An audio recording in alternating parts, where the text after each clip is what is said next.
Hello. Hello, Hi, Chris. How are you? doing well. How are you? I'm doing very well, thank you. Excited to have you Good. here. Excited to be here. Thank you for having me. Absolutely. Hi, Mary. I heard you weren't feeling so great, so you might not come on to say hello, but hi, I hope you're feeling better soon. All right. Chris, we're just waiting for Liz from our side as well, and then Louise to join us, but Okay. we'll just give everyone a few minutes to get started. Where are you based from? Louisville, Kentucky. Very nice. Great. I'm just outside of Toronto in Canada. Oh, okay. Awesome. Have Yeah. we're getting ready to take a trip to see some friends in Vancouver, off Vancouver Island. So yeah, it So should be beautiful. fun. Yeah. Yeah, that's a beautiful part of Canada. Have you been before? Once. But it's been a while ago, so it'd be good to see everybody. And yeah, beautiful country up there. It's beautiful. Yeah, I want to spend more time out west. It's gorgeous. I've only been out Yeah. there a handful of times, but it's beautiful. The mountains and the ocean, it's just Yeah. gorgeous. Yeah, Yeah. awesome. Well, hopefully you don't have any run-in with bad weather. I think it's actually pretty mild out west compared to where I am. That's good. Yeah, we're here we're expecting to get another 9 to 12 inches of snow, I think, this week, which is weird for us. So, That's not typical, right? no, not at all. Not at all. We just had about 13, so we came out of one and we're going into another. But Wow. Yeah, we're supposed to get some snow this weekend as well. I don't know how much. Definitely a couple of inches, but yeah, it keeps warming up and then we get the snow back again. So yeah, yeah. we keep thinking spring is here, and then before you know it, we have another snowstorm. That sounds, uh, that's what we've experienced this year. I think tomorrow is supposed to be, well, for me, for us, it's 65 degrees Fahrenheit. Translation to Celsius, I'm not sure off the top of my head, but it's pretty warm. Beautiful. Yeah, yeah, Oh, pretty warm. Yeah. yeah. Wow. It's pretty warm for us. So anything above 60 feels really good. That's like a spring day for us. Anything in the 40s is pretty cold. 30s. 30s. Yeah. Yeah. Well, it's been a weird year for the weather. That's for sure. Very much so. Very Great. much so. Well, congratulations on winning this award, Chris. That's really exciting. It's definitely one of the ones we get really excited about to see. Yeah, People are advocating, so we love to see it. I was floored.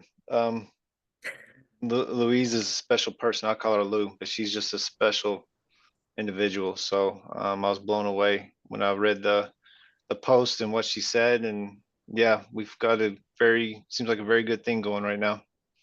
No, that's fantastic. So good to hear. And Liz, who will be joining us in just a minute, she's just wrapping up on another call. Okay.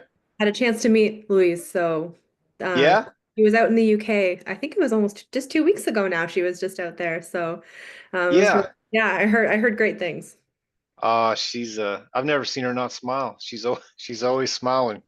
So it's we've got a good partnership, good collaboration, and just good friendship. So yeah, Oh, that's great she's to hear. good company that she's with too. Redgate's a phenomenal company.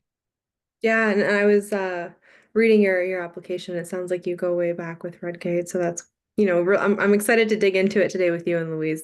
I blinked a little bit. I didn't realize it had been that long, but when you get to 14 years, that's a long time. That's a really long time. Yeah, but That's it's a it's it's, long it's time. amazing though, like the just being able to go back and reflect on all that you've done in that time period. It's Yeah, great. yeah, for sure. Yeah, wonderful, wonderful. Well, we have a couple people in the waiting room, so we're gonna have a little bit of an audience today, which is wonderful to see. Actually, there's Louise. I'm gonna go ahead and let her in first, Okay. and then we'll just get set up while we wait for a few more people to join in the waiting room.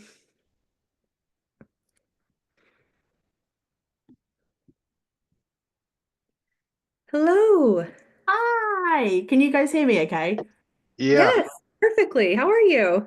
Yeah, I'm good, thank you. So I'm away with some friends at the minute, and so I was just trying to like get onto the internet. So I've given up and just use the internet on my phone because it's just not connecting. You're coming through loud and clear. Hello. Excellent. Hi everyone. Hey, Liz. Hello. Chris. Hi Louise. How you doing? Good, good, good. Just jump in from another call. I'm gonna go ahead and let everybody in. Liz, there's about 6 people, 5 people in the Okay, waiting let's room. get them in. And okay. Hi, everyone. Welcome, Hello. welcome. Happy Friday. Welcome. Happy Friday. That's why these calls have been so much fun. I just figured it out. It's because Yeah. they're on Fridays. They Yeah, are on Fridays. everyone loves it. We'll just usually it takes just a couple minutes, but if you are up for it and want to turn your camera on, I always encourage it just because it's more fun to see everyone. But or you can wait until we do like some Q&A with Chris later. That is absolutely fine as well. And I know Mary is very sick today, so we're not making Mary talk at all. We're She just actually going dropped off, Liz. So she made me a oh for her. and she dropped off. So she's gonna skip out on today's live, but we know that she'll have the recording and she can follow up when she's feeling better. Awesome. Excuse me. I have all kinds of frogs in my throat today. Ooh. Okay. All right, well, I'm going to intro and get going, and then people will usually trickle in as they come. But welcome, everyone. Thank you so much for coming to the last CAP Awards Spotlight Series. This has been so fun. So just a thank you to Mary for this idea, as we've had all of our winners go ahead and get on our call. And it's been so fun to dig into the work that people are doing. This call is specifically very fun. And because this award category with the CAP Awards is Advocate of the Year. And this means we have organizations submitting and nominating their own advocates to win an award, which I just think is so special. So it's really my favorite award. And because we talk about the impact, we as customer marketers know the impact of working with our own customers, the relationship that comes with it. But I don't know if we often study the impact to the advocate themselves. And I don't know if we actually talk to advocates in a learning environment very often. And so I was really excited that Chris, who is our winner of the Advocate of the Year. So Chris is with, oh my gosh. Well, Chris, I'm going to let you introduce yourself so I don't get your title wrong, because I have this like deep fear of getting people's titles wrong. But Chris is a advocate or a champion for Redgate, and Louise of here, Demisen, is with Redgate Software, and she is the customer marketer there, recently promoted as well. So congrats to Louise. So I'm going to actually let Louise introduce Chris and to start. And then we'll just kind of talk about the topic. And then Bianca is going to ask Chris a series of questions. But I also want everyone who is on the call to be thinking of what questions you might have for advocates and how they experience being a brand advocate as well. So Louise, I'm going to hand it to you. Thank you. Oh no, I've got to get Chris's job title right. Oh God, pressure. Yeah, I have I just looked it up and now I'm like, where is it on my screen? Where is it? It's very long. See if I can remember it now. But yeah, so I am very happy and honored to announce that Chris won Advocate of the Year. So Chris Yates is Senior VP of You got it. Data, and there's another bit which I can't remember, at Republic Bank in Louisville, over in the USA. And yeah, I'm really excited to be here to chat with Chris for a whole hour, which is very exciting, about kind of how he's worked with Redgate, how he started working with Redgate, how we work with him, and what that relationship means, really. So, Chris, I'll let you actually get your job title 100% correct, if you want to give yourself an intro. It is quite long. Senior Vice President, Managing Director of Data and Architecture. You almost had it. It was close. So close, so close. That's a mouthful. Yeah, I've been here at the bank where I'm at, Republic Bank, for 15 years now. I started out as a database administrator, and kind of ebbed and flowed the last 15 years. And so the groups that fall into our peer review is anything data related. So think like reporting and analytics, data analysis, database administration. So that's all of our organization that we have. Yeah, so just again, happy to be here, happy to get the conversation started, and look forward to the questions. Yeah, I feel like this is a advocate tell all discussion. And so we're going to treat it a little bit like that. The good, the bad, and the ugly, Chris. Yeah. Like we want the full transparency. What things do customers or brands do? Not only that's wonderful and creates this connection, Yeah. also with what they do that's kind of annoying or maybe misplaced, or we're not approaching it the right way, because I think that would be really valuable. And we're also going to use this video later for sharing out as well, because I think it's going to be really interesting for a lot of people to hear it as a third party observer of the experience of the advocate. So again, if you're just joining us, thank you very much. The topic is Advocate of the Year, and we're here to talk to Chris Yates, who is an advocate in real life, an in real life advocate. And definitely can hear the Southern accent going on with you, Chris. But he is going to just share his experience. So Bianca, will you get this conversation going? And once again, before Bianca starts, I just want to encourage, as you have questions, like something you've always wanted to ask an advocate, go ahead and put them in the chat. And we have reserved some time at the end to make sure that you can ask real questions.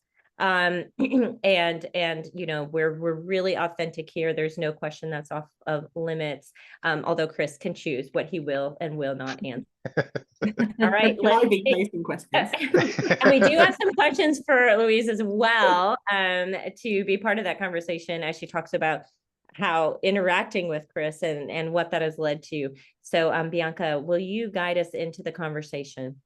Yes, absolutely. I'm so excited for this conversation. So thank you, Chris, for taking the time to share your experience and give a little bit of a sneak peek into what that experience looks like from your perspective as an advocate for Redgate. And would love to start there. I know you have a rich history of working with your company. And when did you first begin to advocate for Redgate? And what did that look like at first? How were you approached? Yeah, it's a great question. This question actually makes me feel a little older than what I feel like I am. So first became accustomed with Redgate at a conference, and it was, gosh, 2011, I believe. The company that I'm at now actually sent me to the conference to learn things about data and different approaches. And Redgate was one of the people there, one of the companies that was there. And when I came back from the conference, it left an impact on me, the interactions that I had with the individuals there. And I reached out, and they had a I think it was called a friend program at the time. Louise, you can correct me if I'm wrong, but I reached out and asked, hey, I would love to get involved. I would love to get involved in this community that we have around technology and data. It was all new to me, and they took a chance on me. They said, sure. And from there, it just kind of morphed over the years. And again, a lot of friendships made, seen a lot of different things come and go in both companies, both Redgate and us. But it's been an incredible journey. I know one of the questions earlier was the good, the bad, and the ugly. And I can honestly say that I can't really think of a bad instance in all those years. Obviously, there's hurdles and obstacles that we have to overcome with certain situations and scenarios, but the sky's the limit. I mean, just talking with the various people at Redgate, and it makes championing the brand easy. No, that's great to hear. And just thinking about, like you said, all the things that you've seen since that initial, moment where Yeah. you decided this was something you wanted to try. How has it changed being an advocate? Like the things that you initially started doing with the types of activities and the ways that you're partnering with Redgate and Yeah. Yeah. I guess initially at first it was giving feedback to the company on products. I think that was one thing that really stuck out initially. That led into blogging, led into writing. From there, that actually led into speaking. local user groups to global user groups to conferences to global conferences. It just continues to morph and ebb and flow, like I said, and getting to work with the various teams inside Redgate to provide feedback, to provide what I see as a customer in the areas that I'm in, and how it could benefit both of us, benefit Redgate from technology and from what they're producing, and from us as a customer, how can we make our tools better, what we think, what we see. And I think it's a very open and honest conversation back and forth. Yeah, that's so interesting, starting off with more local and smaller events to then Yeah. take the global stage with Redgate. Louise, I'd love to hear it from your side. How did you first meet Chris? How was he on your radar, and what did that, partnership start like on your side? Yeah, so I joined Redgate in 2017. And I was originally looking after our webinars and online events program. So obviously when Chris said he started moving into more of like the speaking sessions, that's when I first got to meet Chris. And yeah, through working with him, a couple of his colleagues as well, at Republic Bank, and getting them involved in webinars, those kind of conversations, that's how I first met him. And a lot of like our ambassadors these days, that's how I first kind of met them and started to build those relationships. And in 3 years ago now, Redgate started to introduce the full like role of Redgate customer advocacy, and because of those relationships I'd kind of built up through the webinar program, and working with customers at that point, then bringing people on to speak at more of our conferences in person and thing as well. That's when they kind of said to me, would you like to take on the role? So I was like, brilliant. And like Chris said, like the program was originally called Friends of Redgate, and it had kind of been in existence for a while, but it had changed a lot and different people had owned it. And we did have some elements of advocacy already, like Chris had already done a few case studies with us and things like that, but it was all kind of owned by different people. And then when the advocacy role was created, that's when it all kind of came and sat under my role, and I got to work with him even more, which is great. Well, that's fantastic to hear how that relationship has grown over the years, and it sounds like you've got a really strong partnership right now. That's a result of working together, for the last little while. And could you tell us a little bit about some of the initiatives that you have on the go right now, or some of the things that you're partnering on lately?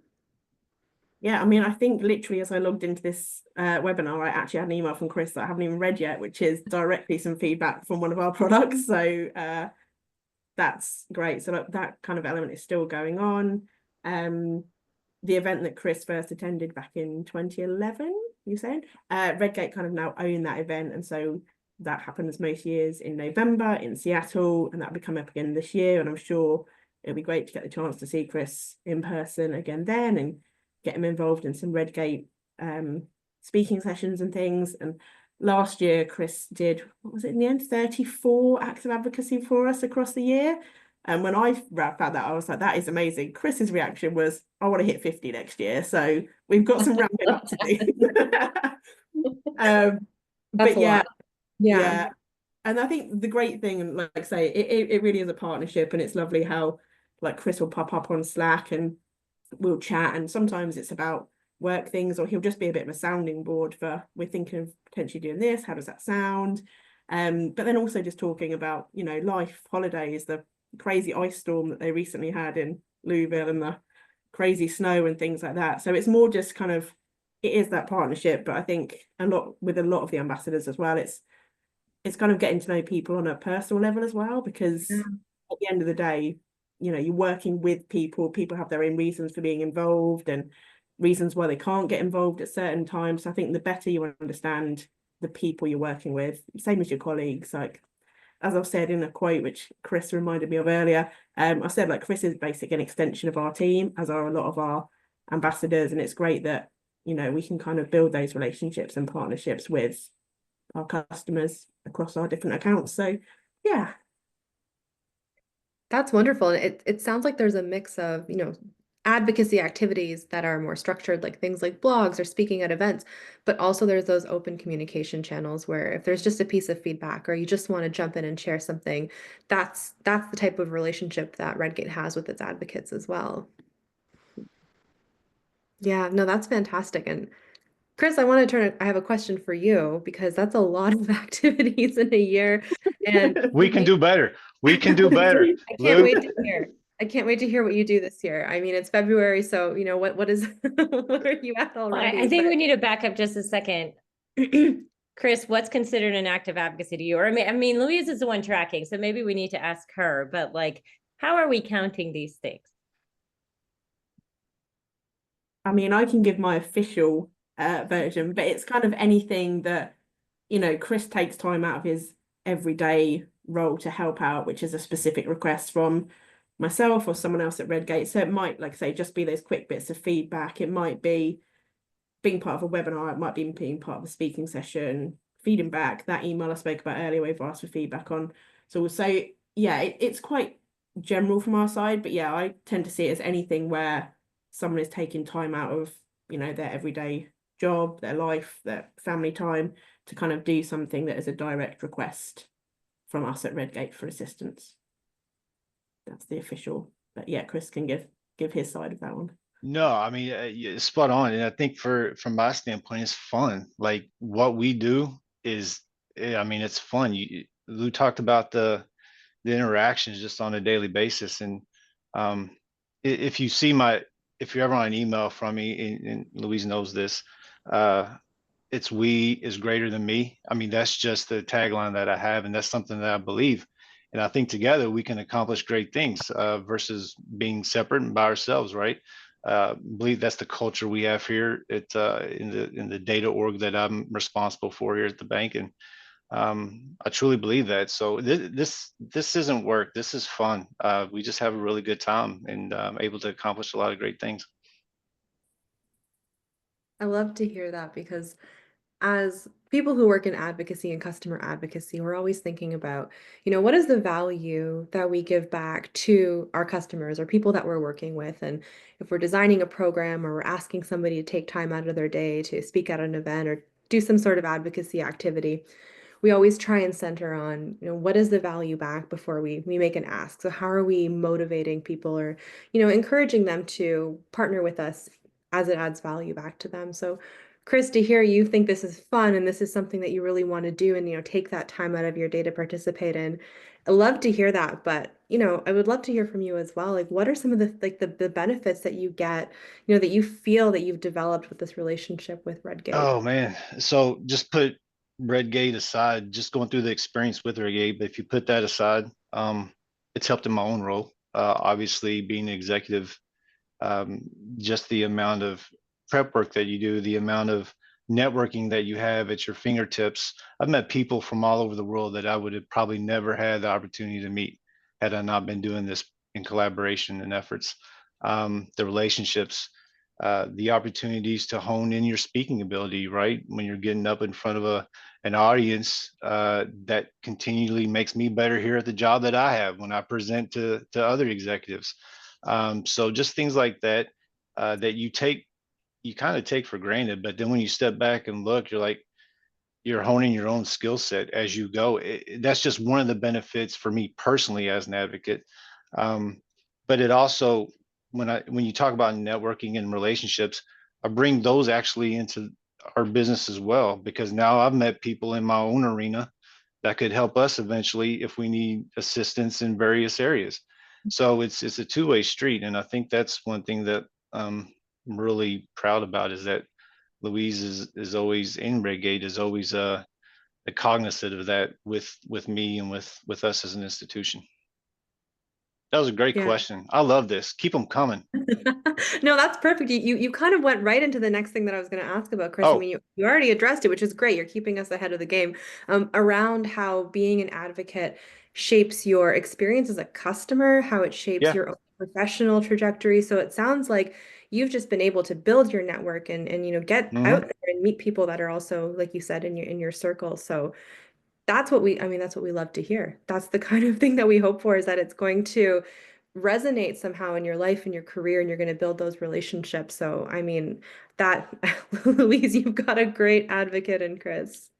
It does make my life very easy, that is for sure, which is, yeah. And I think, like you say, like the way Chris finds it fun, I think it comes back to that area as well, like of knowing your advocates. And for some people that we work with on our ambassador program, the idea of getting up on stage and presenting is their absolute idea of a nightmare. Like I'm probably more in that category as well.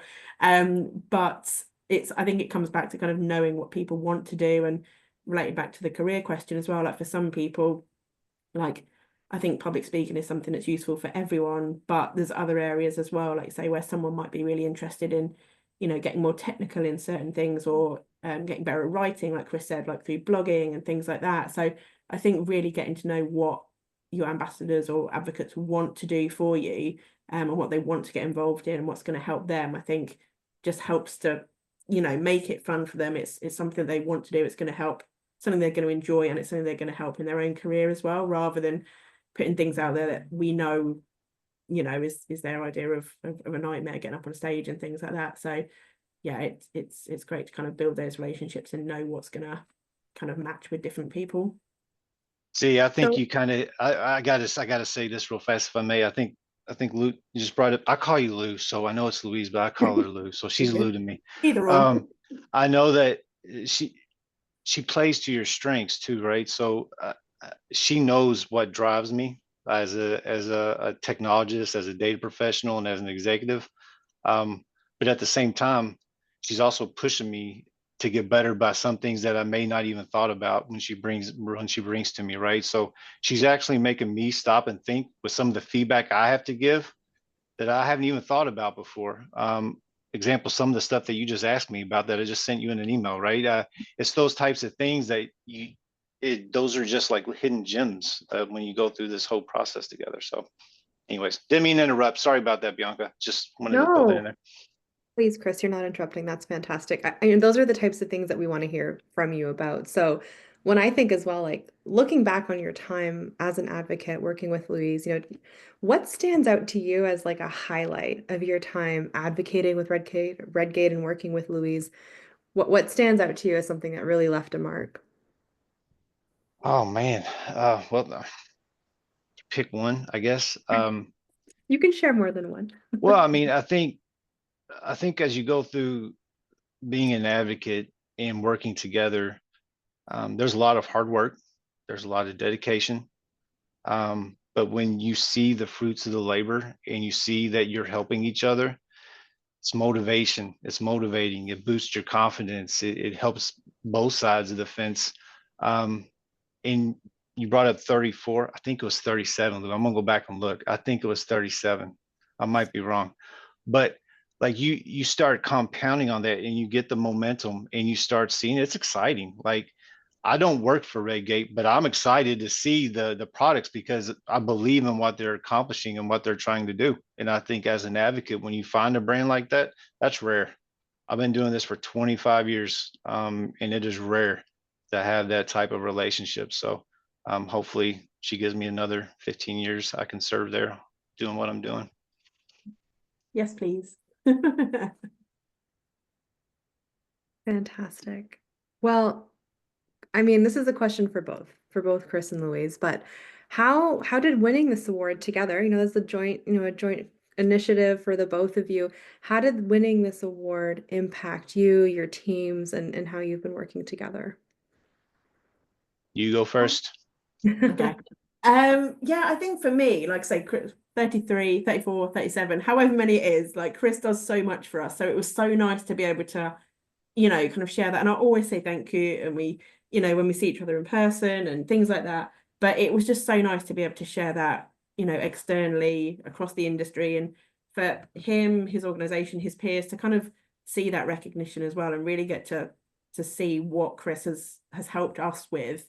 So from my side, I think, yeah, it was just that being able to just say thank you externally and kind of give Chris a massive shout out there in the industry for everything he does to help. It was just a really nice way to kind of give back to Chris, and yeah, celebrate, everything he's done and his career. Like he says, he's gone from DBA through to senior VP, and it's great to kind of see him kind of progress through the organization. And if we can even have helped a tiny bit in that, I know a lot of it is just down to his hard work and lovely character, as you can obviously tell just from this short webinar.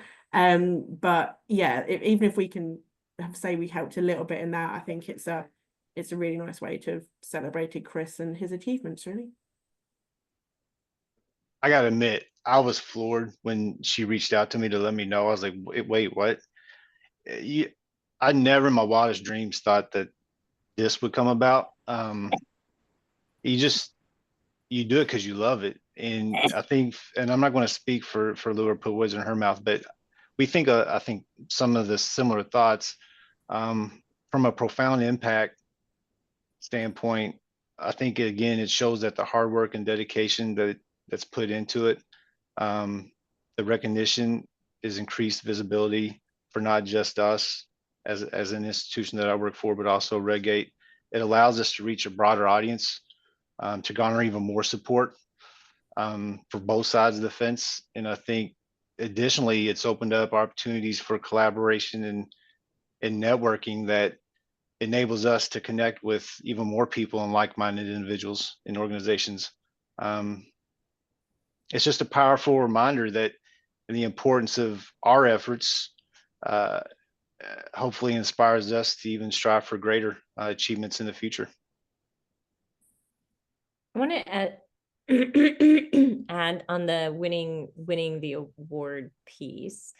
Does it kind of like feel like this is, to me, it feels like, oh, that's a perfect culmination, because it feels like you guys are celebrating the collaboration. And like Chris keeps saying, like there's mutual benefit. Chris, you keep harping on like why it was beneficial to you, Yeah. why it's beneficial to your organization.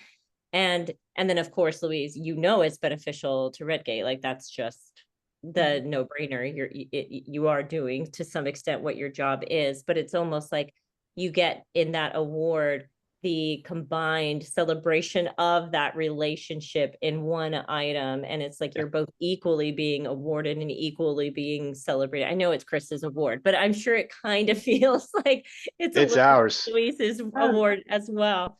It's our, we're a package deal. It's ours. Team. Yeah, and it was so nice because you actually sent me a copy of Chris's award as well. So next to my desk at work, I do have an award that's got Chris's name on. And every time, like my husband comes in, he's like, "Did they send Chris one as well, or have you just like signed his award?" And I was like, "Yeah, no, like Chris got one too, but because I nominated, that's why we've got it." But yeah, so it does. It kind of sits in my office as a reminder of yeah, like I said, that partnership and collaboration. So yeah, it's a lovely thing to have achieved together for sure. Bianca, I know we have questions like to go through as well, but just I wanted to go back to one thing. Chris, you were really good at saying kind of what was in it for you, and that is what customer marketers are constantly thinking of. They're thinking, okay, what is in it for the customer to take time out of their day? I just wanted to go one step further because you said it was good for the organization in some ways. Sure. I want to know how you justify or speak to your organization about the time taken to do 37 acts of advocacy, and now you want to do more. So what is it that you say internally in order to show the value to your organization? Sure. I think again, it's probably morphed over the years. I mean, you talk about a 15-year relationship. So think about it this way. Lou has wants some feedback on a product so she can get back to a product team inside Redgate. I provide it. Product comes out, or it's an existing product, and we use it. So we're using the product, and then eventually we might run into a wall with something. Then, I mean, we don't really know how to fix it. They have a great support system, but it's really nice as an advocate to be able to say, "Hey, we're seeing this issue. Is this really legit? Are we having problems, or what's going on?" And that relationship's there. It's just because you're doing so much together, you're almost in lockstep with each other, because you're speaking towards the products, you're speaking towards what's Redgate is responsible for in the communities that they present to. It kind of goes hand in hand. So it helps us to stay really up to date and really involved from a technological platform. So when I say that it helps us both ways, it really does. I mean, knowing the ins and outs of different things is is again rare for two companies to have for each other, and just being an advocate brings that to the forefront. And Chris, what was your team or your company's reaction to you winning this award? I had a string of people, because a lot of people saw it on LinkedIn first, and then our marketing team got a hold of it, and they just kind of facilitated it out from there. And I mean, we're a pretty good sized financial institution, so it made its rounds. It was pretty phenomenal. But yeah, there was lines out the door for a little bit. Just people wanted to, hey, congratulations. Hey, let's talk. Hey, what about this? Hey, what's going on here? Yeah, it was pretty good. That's amazing. I Yeah, love that. Super popular. That's fantastic. yeah. Oh, Chris, I would love to hear from you around, with your position, you've been an advocate of Redgate for so long. You've built up a fantastic relationship with the team, with Louise. Mhm. What advice would you provide to, other organizations who are looking to build that type of relationship with their own customers? Investment in those relationships. I think that's one thing that, I mean, I've worked with several people at Redgate. I know a lot of the folks there, but um, Lou's in this role, and I think what she does is she invests in those relationships. There's ambassadors that I'm tied to with Redgate. There's other folks at Redgate, and she takes the time to invest in the people and makes you feel like, hey, you're a part of this. Makes you feel that, hey, we're in this together. And I think that goes a long way. Um, Relationships matter, and I will always believe that. So if you start at the core of it and work your way through it, this is kind of what you end up with. I truly believe that. Yeah, that's great. And Louise, on your side, the learnings that you have, what would you share with other organizations who are building their advocacy program and building those relationships? Yeah, I think like I say, start small. Like you can't do everything all at once. There's still things within our program. Like we're just starting to look at things like customer advisory boards, which some organizations have been running for years.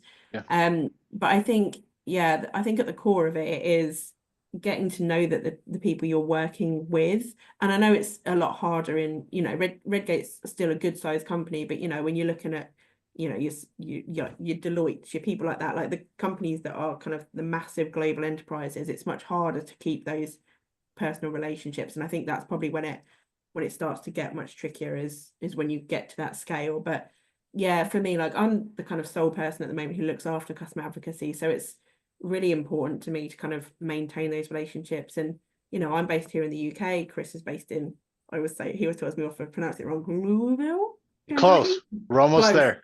I always say Louisville and he's like, it's entirely wrong. But like there's still ways that we can connect, like just popping a message on Slack or, things like that. We've got advocates all over the world. We've got, Argentina, the US, Canada, the Netherlands, across Europe, and just where there are those opportunities to see each other face to face, it's so invaluable. But at the same time, I can't be flying. I mean, it'd be great. I can't be flying around the world all the time. But yeah, I think even just, those emails, those kind of Slack calls, just the catch ups, just where you can, just really getting to know people and, like I say, matching those requests of what you're asking them to work with.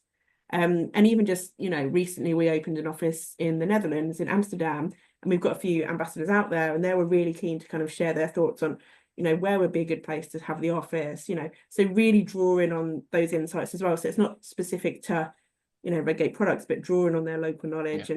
And, we've done events in Kentucky, in the Louisville area, and Chris and some of his colleagues and, people in the data community in that area have been really valuable. And this is a good venue, or helping us source that venue and working in partnership. So I think, there's those kind of things as well. It doesn't necessarily have to be an in-depth technical ask. It could just be, if we're going on holiday or something, hey, have you been here? Like, where's a good place to go?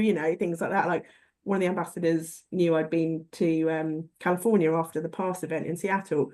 And one of the places I'd been, he was going to, and he's like, oh, any suggestions and things like that. So like I say, it really is just those relationships and getting to know people. And at the end of the day, that's, even though we're B2B, it's still people that make the decisions, and it's still people that you work with. So I think that will always be one of the key elements. And it's the thing I love most. Like I always say I feel so lucky in my job because I just get to talk to great, friendly people all the time that just want to say great things about Redgate, and we have, you know, amazing conversations. And when we go out to the community events, everyone wants to chat, and we get to go for dinners and drinks. And I think I said this when we were doing the advocacy mindset one, but sometimes I feel like I live in this like lovely, fluffy, rosy cloud world where everything's just great and you kind of smile your way through life. And it's, as you can tell, it's easy when you work with people like Chris. So yeah, I feel very Louise, I lucky. have to jump in there because Udina and I presented for a CS audience last week, and we were like, we're so sorry. We are smiley and happy. I mean, because we just have so much happiness on our side of the fence. And I've sat on CS side too, and I'm like, we get it. I mean, I know that like that is not, we get to do something I think that is generally quite rewarding and fun, especially if you enjoy relationships and relationship building. So you're right. It is a little bit like, it's not all sunshine and rainbows. Oh no. But there's a lot more sunshine and rainbows than in other parts of the organization. 100%. Yeah. Yeah. That's such a great point. I know. I think we are very lucky working in advocacy because we do get to see, you know, the happy customers, and we're not necessarily dealing with the complaints or the challenges. But I also really love that idea, Louise, of tapping into your advocates for things outside of product feedback, like just for advice, or, you know, when you're thinking of different markets and like leaning into that local experience. I think that's a great way to just continue to engage with those customers and bring them into important decisions. Well, I think it goes by the other way too, Lou, because I remember I had an idea and I bounced it off you, like, hey, what do you think about something like this for the community type stuff? And that's the other piece of the collaboration that goes both ways, is that we're constantly bouncing ideas off each other. Yes, she's doing it for Redgate, but I'm also doing it to her, thinking of different things that might help in other areas outside of, you know, the normal Redgate capacity. So anyways, yeah. It's a great point. It's a great point. I want to go to the chat because Alicia shared a great question, Chris, and I'm just going to paraphrase it because it's something that we see a lot in the advocacy community around overusing specific advocates or tapping them Okay. too frequently. And it sounds like you've done a lot of activities. So would love to get your perspective or how you think about not overusing advocates and making sure that you're really, you know, balancing the asks that are coming in with the capacity of people and their time. Sure. I don't think I've ever said no to you, Louise. I might have, I don't know, but when things start coming in questions start getting asked, feedback's warranted, we need to maybe do this here, do that there. I think that goes back to the relationship. Like, I have a very open relationship. If I have something going on that's extremely important that week at work, or if I'm traveling, hey, I can't get to this right now, but I can get to it at this time, this date, and we can work through it. Just hang with me just for a few minutes. And I think that is built upon the relationship, right? The investment there. I don't know how many ambassadors Louise has. There's a number of ambassadors, I'm sure. So, but knowing how each one works is difficult. Bless you. But I also think that it's how she has built the relationships and built the trust over time, where that open dialogue can be had. And I think that's an important piece of it. I don't ever get burned out from our interactions. I don't think that's possible. So I want 50, Louise. Let's go. I'm on it. Yeah. The other side of that is there are times where, you know, we probably could have hit 50, to be honest, Chris, because there are times when people are like, oh, could we just ask Chris that? Or, oh, you know, Chris would be a great person to ask this. And I'm kind of that buffer in the middle that's like, no, hold on. Like, I know he's just been on holiday. I know he's just done this. I know he's already done 5 things this week. I'm not asking him to do another one. So, you know, I think that's part of the role as well, is, you know, ring fencing people and keeping track of how many requests are going to certain people. And like, people say, oh, can Chris do this? Because he will always say yes, he will always help us. But on the flip side, you know, we don't want to be taking advantage of that. Chris has a full-time job, like he has a family, he has hobbies outside of work, like he's allowed to have a life outside of Redgate. So, you know, like, I think it's that like Chris said earlier, so like finding that balance, but also internally where people are like, oh, Chris always says yes, can we ask him to do this, can we ask him to do that? And I'm like, no, we need to kind of, you know, build, like, appreciate that balance and not put too much onto you, because I know you will always say yes, which is great, but She knows me. yeah, we also appreciate that, you know, you've got other things going on in life, and, you know, there's other people, like Chris was saying, in terms of numbers, like Chris is one of our leadership ambassadors, and we have about 20 of those, whereas we've also got Community Ambassadors program, which has got about 100 people. So, you know, we have got a wide range of people that we can ask for different things, and you know, different requests. And for certain people just starting more on their ambassador journey, it's certain things are really good fit for them. So, you know, when someone comes to me and asks, oh, can we ask Chris this, or, you know, and it's the 10th request that week, that's when I'm kind of in the position to say, well, let's not ask Chris this, but actually let's invite this person in, let's do this, like, you know, this is a different perspective or something as well. So I think there's that side of it from kind of being the advocacy manager, is having that awareness of how many requests are going to people, and kind of being that buffer internally as well to kind of advocate for them. Love that. Fantastic. Well, I want to open it up to the group as well. I mean, I have some other questions that I could ask, but I want to make sure that if anybody does have a question for Louise or for Chris, that they have a chance to start that discussion. I want to ask my question, which I dropped in earlier, so as not to interrupt you guys. But Chris, we use this word advocate a lot, and it over time, like there's been some debate. Do we call them advocates? Do we certainly call them advocates to their face? Because it's a big word to say, like, this is our advocate. So I just wanted to have you think back, like, when do you think you first heard that word? And when you did hear it, how did it make you feel? Like, did anything rub you the wrong way? Did you resonate with that word? Is there a word that you resonate with more? I would love to pick your brain on that. Yeah, I mean, I guess a few years ago, 2, 3, 4 years ago for that. I mean, in this scenario, right? Advocate to me, when I first heard it, no, it did not rub me the wrong way. I thought immediately of champion. I thought of evangelist. I thought of those types of words when I thought of advocate, and working with Redgate. So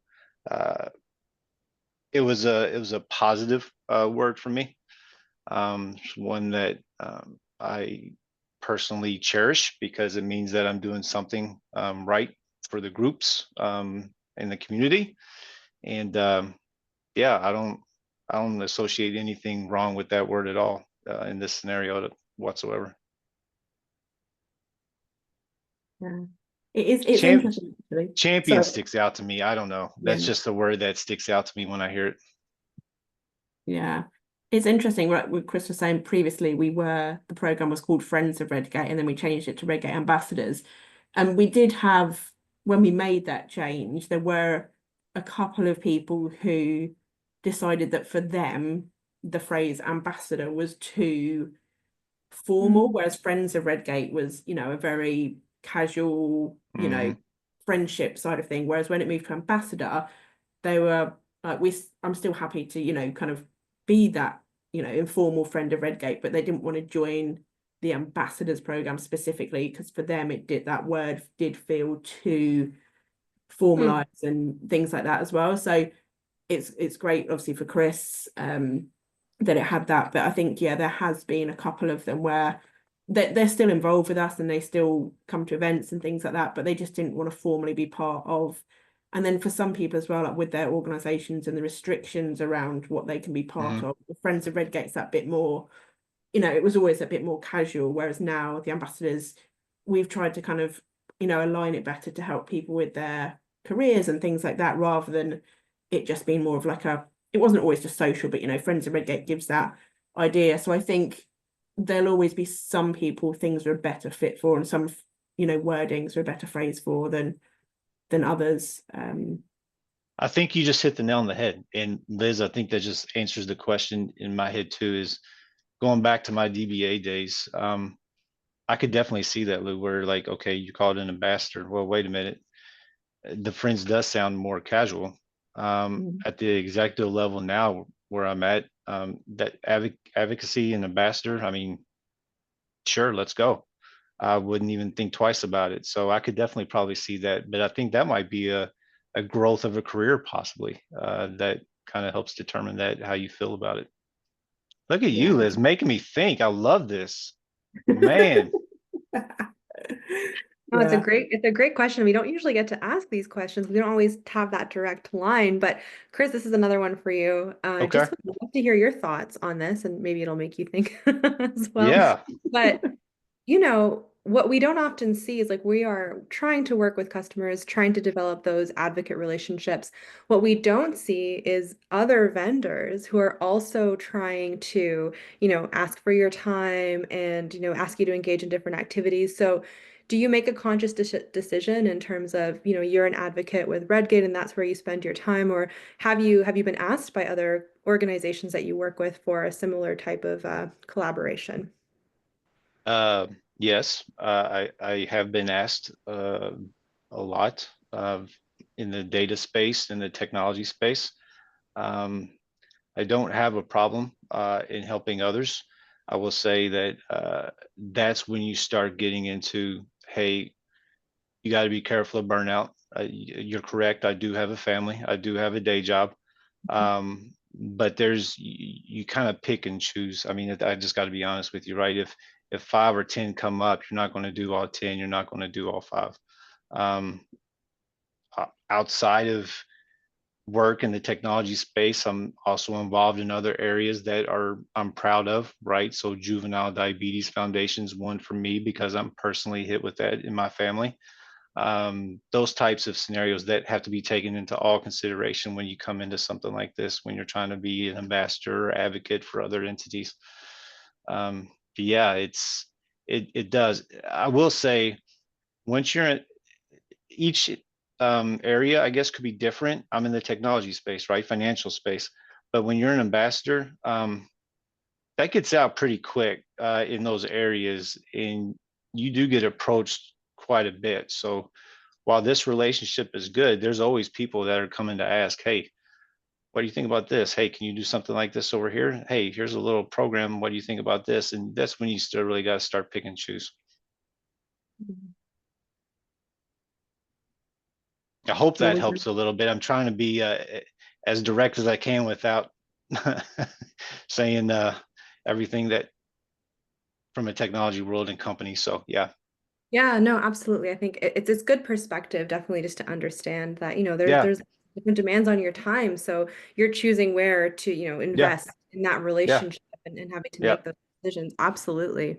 Yes, absolutely. And when we think about, the types of organizations that we work with, like there's a lot of advocacy programs within, the tech space, within the B2B Mm-hmm. space. So a lot of these programs are not just trying to, recruit people into the program or build those Yeah. relationships, but it's also the idea of, you're not just the only advocacy program. Like there are a lot of different I will demands on. I will say that when other entities approach me and others, not just me, I mean, I'm here today as an advocate with Redgate, but if another company approaches me in my network of people, I might say, hey, I can't right now. I don't have that time available, but here's 4 other people that I know are chomping at the bit that want to help.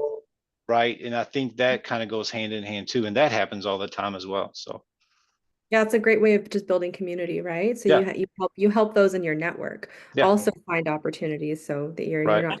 That's actually really good, Chris, and really insightful, because I don't think we have kind of maps of like how you motivate your customers, the Mm, categories of the motivators, what is yeah. motivating. I mean, you seem very motivated by opportunities to grow, as like you said, grow as a speaker, grow as a presenter and a thought leader in your space.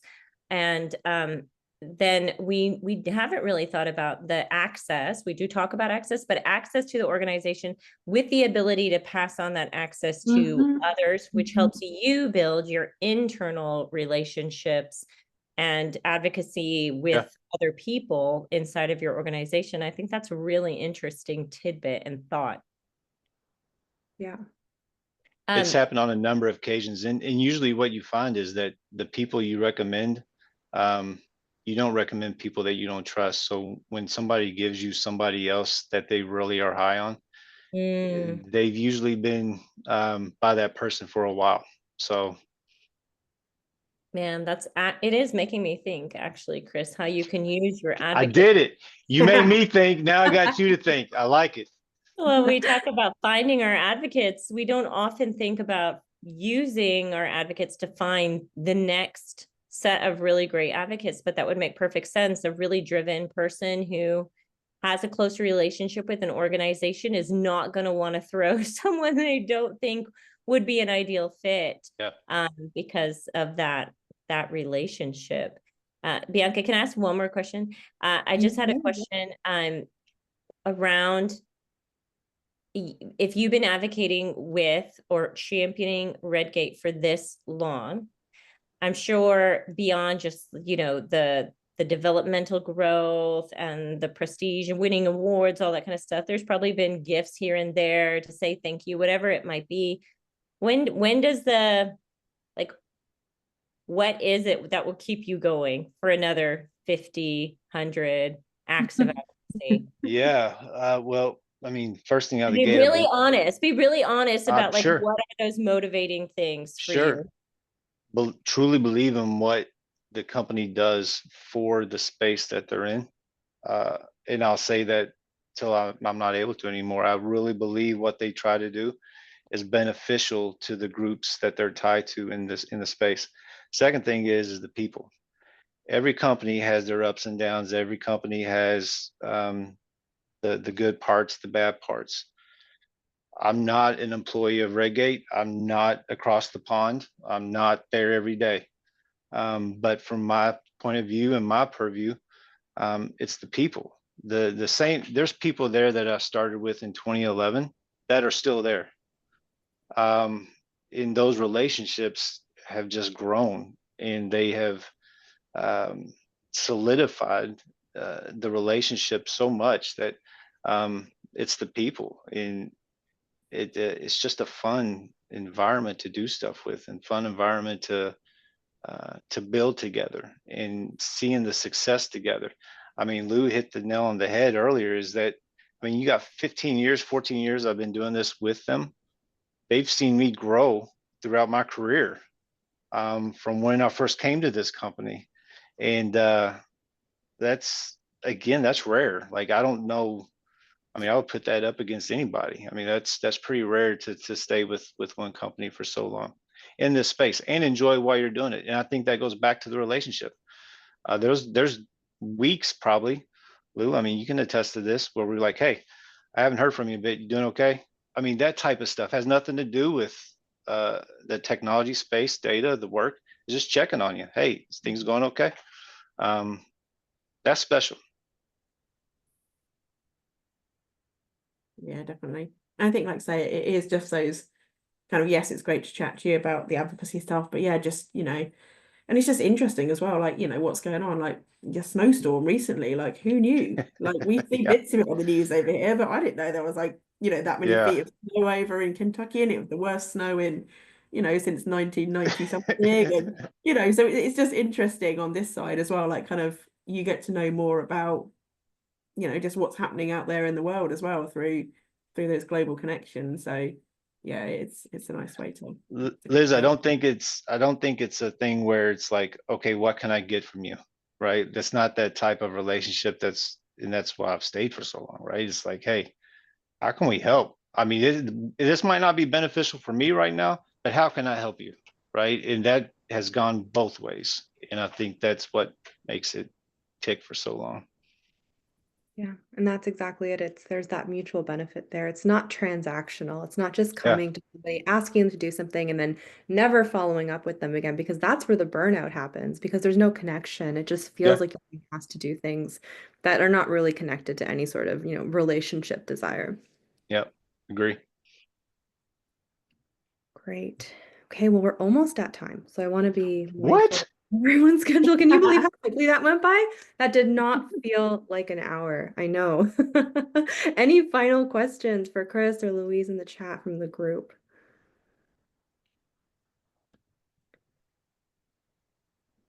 Any final thoughts, Chris or Louise, on today's conversation? I just want to say thank you. This was really great. I had a great time. And I'm happy to answer questions if none have come up. If you got some afterwards, just let me know. Everybody, Lou knows how to get a hold of me, and so do you, Bianca and Liz. But um, I'll help you all too. If you all need anything else after this, I'm more than willing to do whatever you would like to do. This is just fun. This is good stuff, and I get to do it with the great Lou. So thank you very much. I appreciate it, and for the award. It's been an amazing journey, an amazing ride.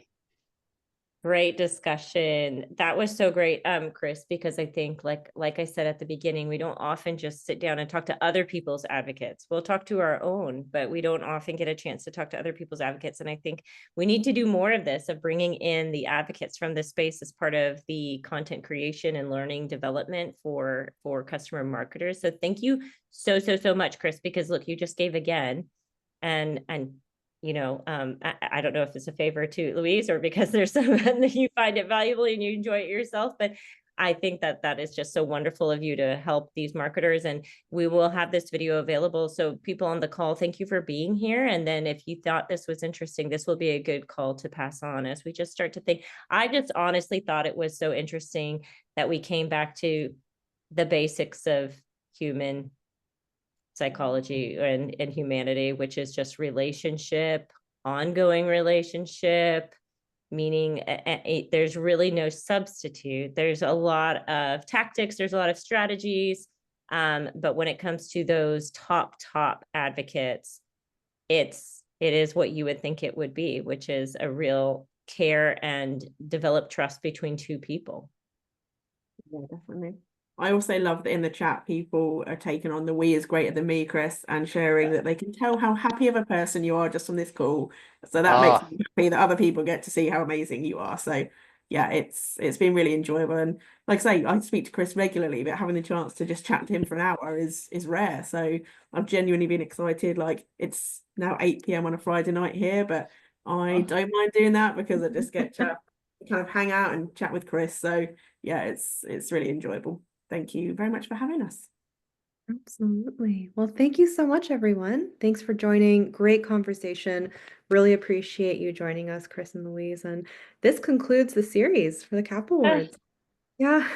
on to the next cycle of CAP Awards coming later this summer. So everyone on this call, and we should have told everyone on every call, like, time to start thinking about it, but everyone on this call, time to start thinking about those relationships that are really impacting your organization and thinking about how you might want to present them, because I think it's really meaningful that Lou, I'm just going to call her Lou now, and Chris were able to share that moment of celebration together. That's fantastic. Definitely. Okay. Bye, everyone. Happy Friday. Thank you. Bye. Yeah. Thank you. Bye.